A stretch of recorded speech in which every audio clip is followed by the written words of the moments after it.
Aujourd'hui, j'ai envie de vous parler de l'idée de virilité, parce que j'ai vu que dans mon expérience, et peut-être dans l'expérience de beaucoup, c'était un thème qui était revenu assez souvent dernièrement, et notamment sous l'angle de ce qu'on a appelé la crise de la masculinité. Et je pense que ça fait suite à la vidéo que j'ai faite, ou deux vidéos que j'ai faites, sur la perspective gay. Donc, ce serait une bonne continuation de parler de ça. Euh, je disais qu'il y a eu un retour du thème de la crise de la masculinité euh, qui est déjà présent depuis une bonne décennie, mais là, notamment en France cet été, peut-être avec des thèmes comme le succès du drag, le fait que les gens apparaissent de plus en plus fluides, avec la mise en avant des problématiques trans, des problématiques LGBT qui sont de plus en plus prégnantes. Et je pense que ce serait pas mal de refaire un point sur l'idée même de virilité. Donc, je vais commencer par essayer de définir ce qu'on appelle la crise de la masculinité, même si c'est une expression qui a beaucoup de sens différents. Je pourrais la résumer, si vous voulez, en deux grands sens. Un sens qui est partagé par ceux qui s'en désolent, ceux qui se désolent du fait qu'il y ait une crise de la masculinité, et au contraire, l'autre sens qui concernerait plutôt ceux qui s'en réjouissent. Alors, chez ceux qui s'en désolent, clairement, la crise de la masculinité, c'est l'idée qu'on aurait eu un excès de féminisation de la société. C'est l'idée qu'on aurait une société qui adopterait trop des valeurs féminines, qui mettrait trop en avant le féminin. Et ça, évidemment, c'est une idée qu'on trouve chez des masculinistes comme en France, Éric Zemmour, mais le plus connu peut-être aux États-Unis, c'est actuellement Jordan Peterson. Des gens qui pensent qu'il n'y a plus assez d'hommes, quoi. Les hommes ne sont plus virils et qu'il y a une crise de ces valeurs. Et donc la solution, ce serait de revenir en arrière et de revenir à un modèle viriliste.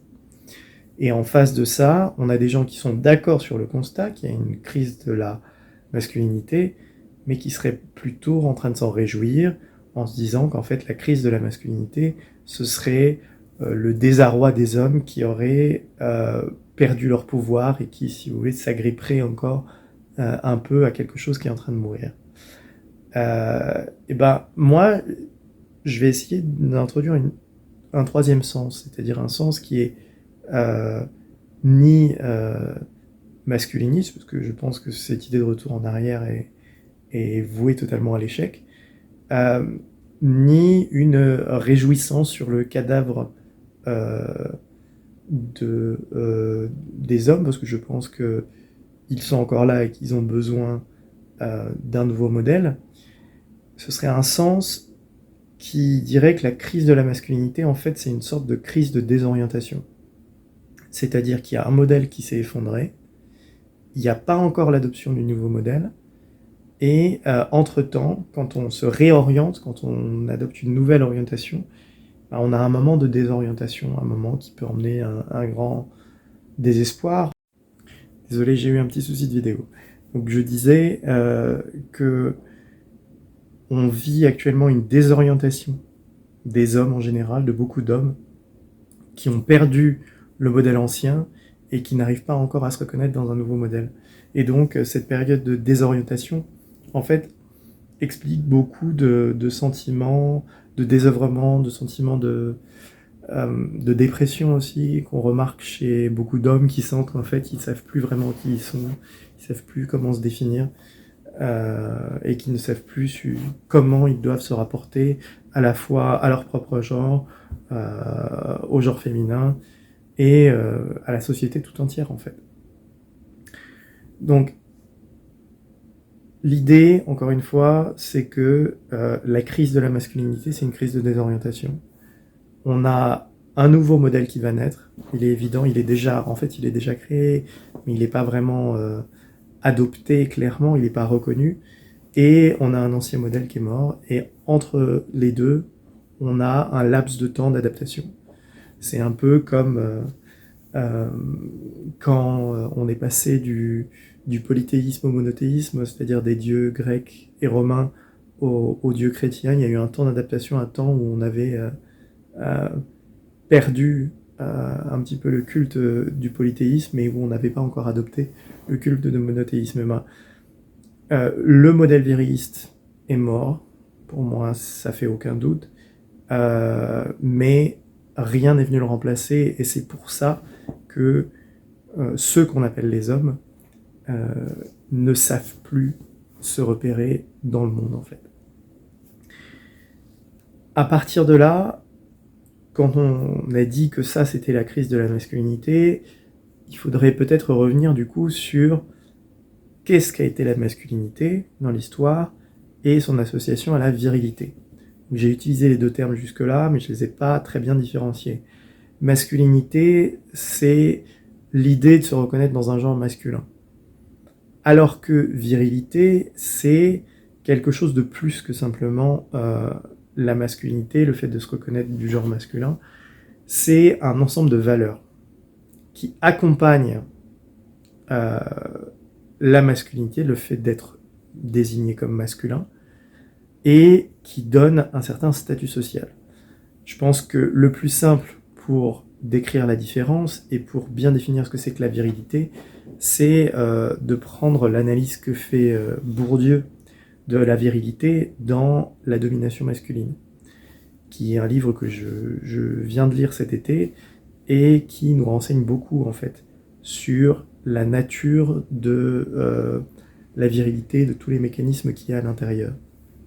Bourdieu, il définit d'abord, dans ce livre et à d'autres endroits, la virilité comme un capital symbolique. Alors un capital symbolique, c'est comme pour le capital en économie, c'est-à-dire l'ensemble des valeurs économiques, valeurs marchandes dont dispose un individu, l'argent en banque, les investissements, l'immobilier, etc. Au niveau symbolique, le capital symbolique, ce serait un ensemble, un volume de choses qui donnent des reconnaissances. Donc c'est un volume de reconnaissance qui permet d'avoir un certain statut dans la société. Et donc la virilité est d'abord et avant tout un capital symbolique qui permet d'exercer une certaine autorité, un certain pouvoir dans une société de type patriarcal. Ce qui est intéressant surtout, et Bourdieu souligne bien ça, c'est que la virilité, en fait, c'est une notion relationnelle. C'est-à-dire que, puisque c'est un capital symbolique, c'est une forme de reconnaissance sociale, la virilité, c'est quelque chose qui va toujours être reconnu par les autres hommes, en particulier. Par les femmes, par l'ensemble de la société, mais en particulier par le groupe des hommes. C'est-à-dire, c'est un volume de reconnaissance, un volume de statut social que j'ai et qui m'est aussi attribué parce que d'autres hommes me reconnaissent comme viril, comme faisant partie du club des vrais hommes. Des hommes qui sont pas seulement du genre masculin, comme je disais, qui ont pas seulement en partage la masculinité, mais qui ont en partage le fait d'être de vrais hommes, c'est-à-dire des hommes qui ont les attributs de la virilité, que ce soit la force physique, l'absence d'émotion, la droiture, même dans la posture, etc. Un sentiment de supériorité par rapport au féminin, et de manière assez claire, et beaucoup d'autres choses qui seraient plus précises, plus dans les détails, mais qui forment un ensemble global qui serait une image de la virilité. Et donc, si la virilité c'est une notion avant tout relationnelle, c'est un capital symbolique que j'ai dans la société, ça veut dire qu'en réalité c'est beaucoup plus dépendant qu'on voudrait bien le croire. Et c'est intéressant parce que dans l'idée de virilité, il y a l'idée d'indépendance, d'autonomie, de force, du fait que moi j'ai besoin de personne, je suis un vrai homme, je suis totalement indépendant au-dessus de toutes les dépendances matérielles, je suis une pure volonté qui s'affirme dans un corps. Alors qu'en réalité, la virilité, c'est toujours, comme on l'a dit, une reconnaissance par les autres. Ce qui signifie que je suis viril parce que je me montre viril et donc j'ai toujours besoin de l'approbation du groupe. Et ce que dit Bourdieu aussi sur ça, et qui est juste, c'est qu'il y a toujours derrière la virilité une peur sourde d'être exclu du groupe, de perdre la virilité, d'être féminisé, d'être exclu du club du masculin, vrai masculin. Donc ça, c'était la virilité comme capital symbolique. Mais du coup, la question c'était comment un homme, quelqu'un du genre masculin, dans le modèle viriliste, qui est, si vous voulez, une sous-partie du modèle patriarcal, comment un homme du genre masculin pouvait acquérir les caractéristiques viriles, pas seulement masculines. Et Bourdieu, encore une fois, le dit, il y a dans les sociétés traditionnellement patriarcales, et même dans les sociétés occidentales qui n'ont plus l'air patriarcales, qui le restent un petit peu, il y a des processus de virilisation. C'est-à-dire des processus par lesquels un homme devient viril.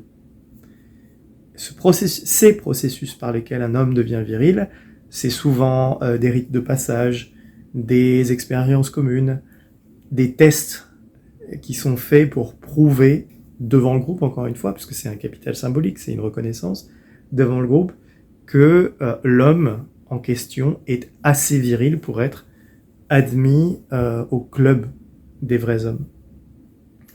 Et par exemple, Bourdieu prend un exemple, il prend l'exemple, alors un peu vieilli aujourd'hui, mais il prend l'exemple au 19e siècle des bourgeois qui allaient au bordel, qui allaient voir des prostituées pour faire preuve de leur virilité. Il y a aussi dans les écoles militaires, mais aussi dans tout type d'école, les pratiques du bizutage, les pratiques de tests de la masculinité, des tests sportifs, des tests de coupure des émotions, le fait de ne pas pleurer dans certaines scènes, etc. Le fait d'être toujours testé pour être validé dans l'appartenance au groupe viril.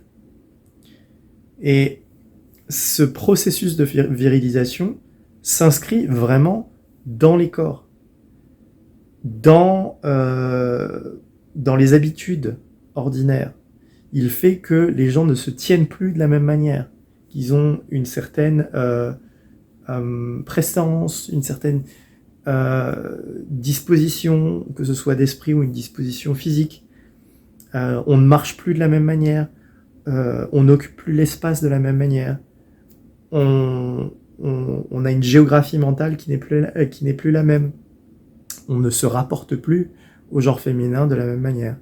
Et donc, ce processus de virilisation, c'est ce qui fait que l'on va acquérir les caractéristiques viriles et qu'on va être accepté dans le club viril. Évidemment, toute personne qui n'arrive pas à passer ces tests de virilisation, et en particulier les personnes LGBT, les personnes queer, se voit immédiatement exclue des caractéristiques viriles et n'est pas considéré comme un vrai homme. Mais ce processus de virilisation, il va avoir un coût. Il va avoir un coût assez énorme. D'abord parce que c'est une charge. C'est-à-dire que puisque la virilité, c'est une reconnaissance symbolique aux yeux des autres, je vais toujours devoir maintenir l'image de la virilité. C'est une charge mentale. Je suis toujours en représentation, en fait. Je suis dans une sorte de théâtre social où je suis toujours en représentation. Je ne dois jamais me laisser aller à un moment de faiblesse qui serait assimilé, en fait, à un caractère efféminé, à un manque de virilité. Donc déjà, c'est une charge mentale. Mais aussi, et pour moi c'est le plus important, ça implique une coupure émotionnelle. C'est-à-dire le fait que l'individu, pour maintenir cette image de virilité, s'interdit de ressentir des émotions. S'interdit de d'être triste, c'est interdit de montrer les signes d'une vulnérabilité, d'une tristesse, d'une colère. Ça ne veut pas dire qu'on ne peut pas se mettre en colère, d'ailleurs. Les hommes se mettent en colère de manière explosive. Pourquoi ? Parce qu'ils cachent leur colère pendant si longtemps, et qu'à un moment donné, ça explose. Mais on se coupe de sa réalité émotionnelle. Et en particulier, voilà ce que je voulais dire, c'est qu'en particulier, on se coupe de la nécessité, par exemple, d'avoir besoin qu'on prenne soin de nous, d'avoir besoin d'aide, le fait de demander de l'aide, de demander du soin, de demander de la tendresse. Ça, c'est des choses qui sont exclues de la masculinité. Et ça crée des sortes de personnages qui sont comme décapités émotionnellement. C'est-à-dire, c'est des cerveaux, des têtes qui se déplacent sans aucune connexion à une intuition du cœur ou une intuition émotionnelle. Ce qui fait que l'homme souvent a beaucoup de mal à reconnaître l'émotion sur le visage de la femme, ou sur le visage même de l'autre homme. C'est-à-dire que comme l'homme ne reconnaît pas l'émotion en lui, qu'il s'est coupé de son système de guidage, sa boussole émotionnelle, eh bien, il a beaucoup de mal à reconnaître l'émotion en face. Et l'homme viril se pense vraiment comme un être de pure raison. Un être qui met son courage au service de la pure rationalité et qui n'est pas dans la faiblesse, dans le laisser-aller, dans les passions, les émotions, la sensiblerie en fait, qui est vraiment une caractéristique qu'on attribue au féminin. Et du coup, qu'est-ce qu'on vit aujourd'hui avec ça ? Eh ben, on vit dans un modèle de société où les processus de virilisation sont encore là, pour beaucoup d'entre eux. Il y en a qui ont disparu, mais il y en a beaucoup qui restent. Et donc, on a des hommes qui subissent le processus de virilisation, alors même que le modèle général patriarcal est remis en question au niveau macro, c'est-à-dire au niveau de la philosophie générale des sociétés, des structures comme l'État, comme la religion qui disparaît, de l'école, etc. Donc on a au niveau des élites, des courants qui traversent la société, une diminution de l'influence du modèle patriarcal, voire dans certains cas une disparition. Et en revanche, au niveau social, au niveau de ce qui se passe pour les individus, des processus de virilisation qui restent là. Et donc c'est ça qui crée la crise de la masculinité, c'est cette schizophrénie un peu d'une société qui abandonne le modèle patriarcal progressivement, lentement. C'est des phénomènes qui sont très lents, c'est des phénomènes qui sont sur des décennies, voire sur plusieurs siècles. On a un abandon du modèle patriarcal d'une part, et schizophrénie avec de l'autre côté le maintien de certaines structures de virilisation. Et donc c'est comme s'il y avait des processus dans la société qui n'avaient plus de terme, qui n'avaient plus de finalité. Et c'est pour ça que la crise de la masculinité se manifeste comme une désorientation généralisée. Parce que on a enlevé le but final, le modèle général, qui était le maintien du patriarcat, mais on n'a pas enlevé les processus de virilisation, où on n'a pas expliqué ce qu'ils étaient, et on n'a pas cherché à les défaire ou à leur donner un équivalent dans un autre modèle, de les transformer en autre chose. Et donc, ce qu'il faudrait voir, c'est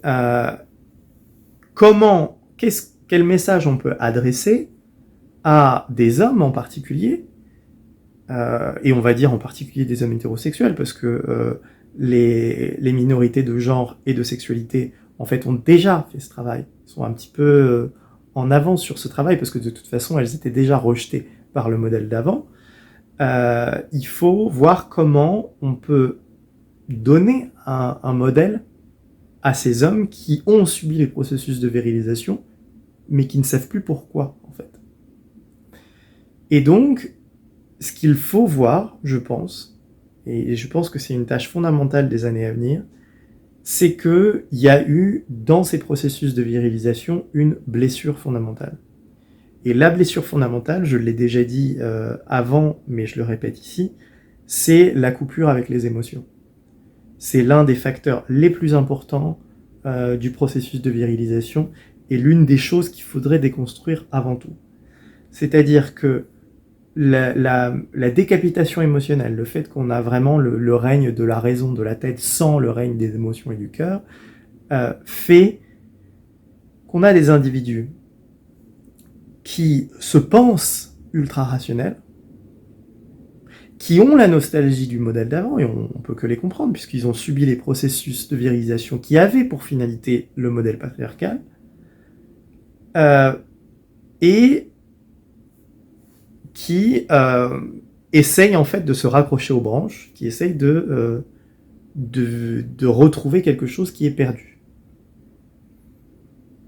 Alors que, si on arrive à faire comprendre que la clé vient de la redécouverte de ces émotions, et de la reconnexion entre la tête et le cœur, en fait, ce qu'on va découvrir, c'est qu'on peut avoir une idée du masculin qui ne soit pas, dans ce qu'on dit traditionnellement, une masculinité toxique, c'est-à-dire en réalité une virilité.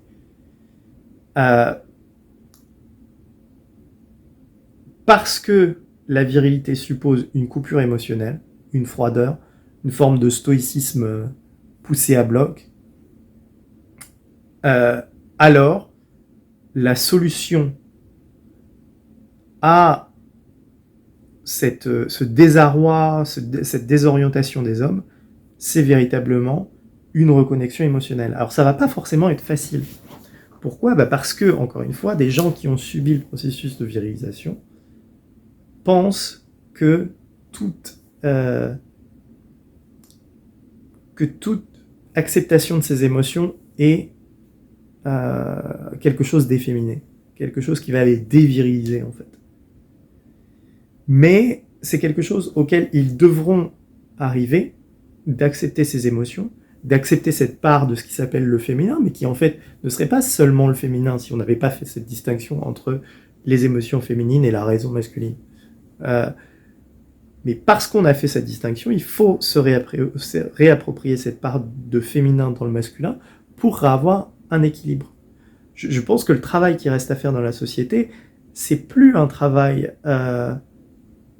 féministe, parce que ce travail-là, il a été fait. Et en fait, c'est comme si les femmes étaient sur le quai de la gare, attendaient pour monter sur le train, regardaient les hommes qui étaient en arrière, leur disaient « mais c'est quand que tu montes, en fait, c'est quand que tu montes dans le train pour aller vers l'avant ».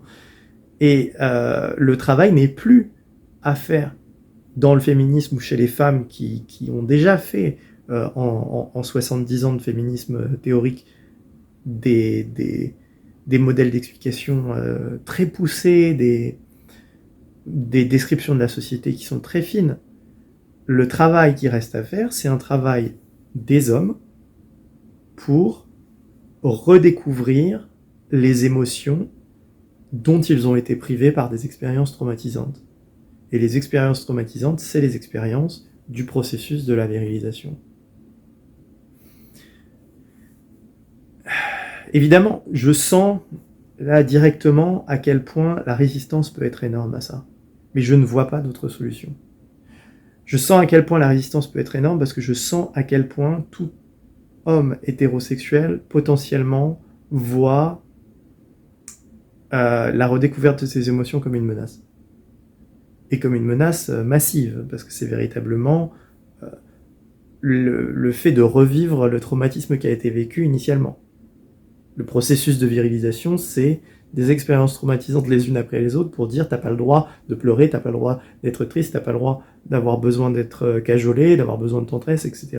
Donc redécouvrir ça, redécouvrir qu'on peut avoir besoin de tendresse, de douceur, qu'on peut avoir besoin de soutien, qu'on peut avoir une part de sensibilité, qu'on peut avoir envie de pleurer, etc.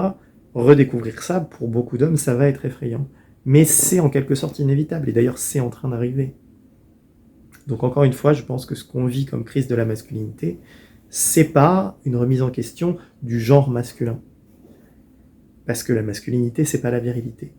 Mais c'est une disparition d'un modèle, le modèle viriliste, qui était dominant pendant des siècles, et qui aujourd'hui ne l'est plus, et qui laisse un peu comme quand on perd une dent en fait. Quand on perd une dent, on sent qu'il y a un vide, et on cherche un peu la dent qu'on a perdue de la langue, un peu de manière inquiète. C'est un peu ça qui est vécu actuellement. Mais le processus va se faire. Il faut que la redécouverte de ces émotions soit l'objectif numéro 1. Il faut que les hommes se reconnectent à leur intuition première, ne soient plus dans la représentation sociale. On l'a dit, hein, la virilité, c'est avant tout une reconnaissance de l'extérieur. Donc en fait, ce qu'il faut redécouvrir, c'est une boussole intérieure, une boussole émotionnelle. Quelles sont mes limites? Qu'est-ce que j'accepte pour moi? Qu'est-ce que j'accepte pas? Qu'est-ce qui me fait me sentir bien ou pas me sentir bien? Comment je peux prendre soin de moi plus? Une des caractéristiques premières des hommes aujourd'hui, je pense que ça a toujours été le cas, mais encore plus aujourd'hui parce que le modèle patriarcal a disparu et qu'il y a toujours les processus de virilisation, l'une des caractéristiques principales, c'est l'incurie, le fait de ne pas prendre soin de soi. On le voit dans le phénomène des incels. C'est des gens qui, en fait, ne prennent plus soin d'eux, que ce soit physiquement, mentalement, etc. Il y a une sorte de déperdition au niveau du soin de soi, de l'estime de soi. Mais ça ne peut se redécouvrir qu'à travers une redécouverte des émotions, qu'à travers une acceptation de l'équilibre entre le masculin et le féminin dans l'homme.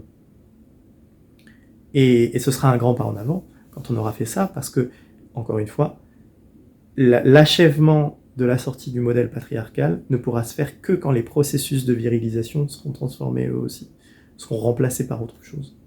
On ne peut pas être dans une société où on a quitté le modèle théorique du patriarcat, encore une fois au niveau des élites, de la philosophie générale de la société, et avoir au niveau des individus, au niveau de la base, des processus de virilisation qui sont encore en place. Il faut les transformer, il faut en faire autre chose en fait. Et ça, c'est pas du tout l'équivalent d'un rejet du masculin. Parce qu'encore une fois, le masculin, c'est pas le viril. C'est pas la même chose. C'est pas la même chose. Je pense que j'ai assez dit sur ce sujet. Je rajouterai peut-être des choses dans d'autres vidéos, mais là, c'est tout ce qui me vient. Bien.